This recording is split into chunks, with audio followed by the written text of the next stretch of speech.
Assalamualaikum warahmatullahi wabarakatuh. Perkenalkan, nama saya Salsabila Irawan dari kelas Eksya 2 dengan NIM 23021370054. Pada kali ini saya akan menjelaskan sedikit penjelasan tentang ekonomi Islam dalam lintas sejarah. Ekonomi Islam memiliki latar belakang sejarah yang panjang, dimulai sejak era Nabi Muhammad SAW hingga saat ini. Meskipun demikian, ekonomi Islam juga dipengaruhi oleh peradaban Yunani dan juga ada peradaban Romawi. Berdasarkan majunya, ekonomi Islam dipengaruhi oleh peradaban tersebut. Selain itu juga terdapat 3 mazhab utama dalam pemikiran ekonomi Islam. Yang pertama ada mazhab Syafi'i, yang kedua ada mazhab Hanafi, dan yang ketiga ada mazhab Maliki. Pemikiran ekonomi Islam juga telah dibahas oleh para ulama sejak diturunkannya Al-Quran kepada umat manusia pada tahap pertama pengembangan ekonomi Islam.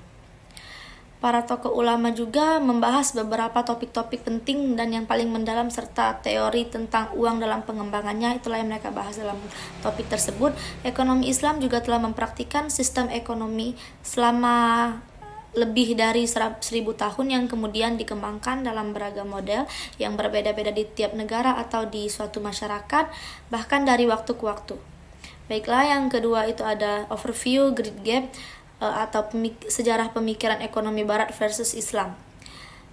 Joseph Schumpeter pada abad ke-1997 pernah mengenalkan istilah Great Gap dalam pengembangan pemikiran ekonomi.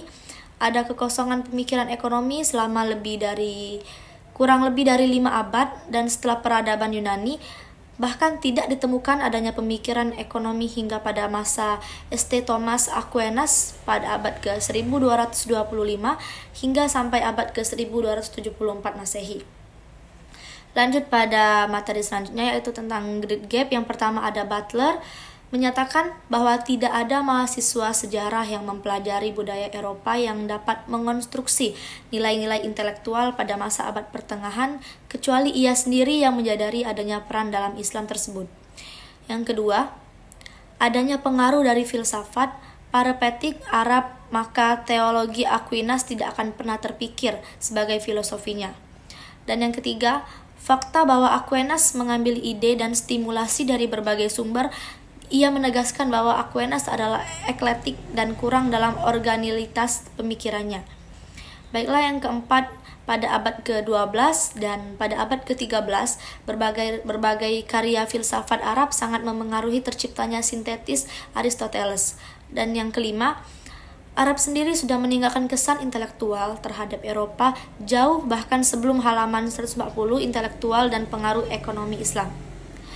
Baiklah, selanjutnya ada materi tentang hasil pemikiran ilmuwan muslim yang mempelajari pemikiran ekonomi muslim terlebih dahulu bukanlah ditunjukkan untuk semesta, bukan juga untuk membanggakan keagungan kekayaan intelektual.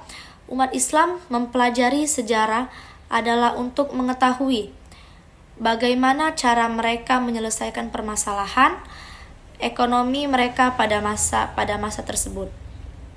Sehingga juga kita dapat mengetahui menjadi pedoman untuk menyelesaikan permasalahan ekonomi di saat ini atau di saat-saat yang akan mendatang ke depannya. Fase perkembangan pemikiran ekonomi Islam adalah materi kita selanjutnya. Di sini kita akan membahas fase pertama, yakni fase fondasi yang dimulai dari awal sejarah Islam hingga tahun ke-450 Hijriah atau 1058 Masehi. Baiklah, ekonomi masih dibahas para ahli fikih, filsuf, dan juga para sufi. Yang kedua, di fase kedua ini, pada fase ini adalah pemikiran ekonomi Islam yang berkembang secara pesat dimulai dari tahun 450 Hijriah atau 1058 Masehi hingga tahun 850 Hijriah atau 1446 Masehi. Pada masa ini lahir banyak karya intelektual termasuk bidang ekonomi. Dan fase ketiga adalah periode ini terjadi di stagnasi atau tidak ditemukan pemikiran ekonomi Islam yang signifikan. Periode ini dimulai dari tahun 850 Hijriah atau 446 Masehi hingga pada abad ke-1350 Hijriah sampai ke 1932 Masehi. Baiklah, fase keempat ini adalah periode kebangkitan, dimulai dari tahun 1932 hingga saat ini. Baiklah, kesimpulan dari yang kita bacakan tadi, Tidaklah benar klaim yang disampaikan oleh sebagian tokoh ekonomi konvensional bahwa pemikiran ekonomi Barat langsung merujuk kepada tokoh-tokoh dari Yunani. Bahkan ada beberapa peran-peran cendekiawan Muslim yang tidak disebutkan dalam buku tersebut atau bahkan cenderung disembunyikan. Meskipun demikian, pemikiran ekonomi Islam tidaklah menjadi filsafat Yunani sebagai landasan utama Al-Quran dan Sunnah Rasulullah SAW, merupakan sumber utama dalam pengembangan pemikiran ekonomi Islam. Baiklah, itu tadi sedikit penjelasan yang sudah saya jelaskan tentang ekonomi Islam dalam lintas sejarah. Terima kasih. Wassalamualaikum warahmatullahi wabarakatuh.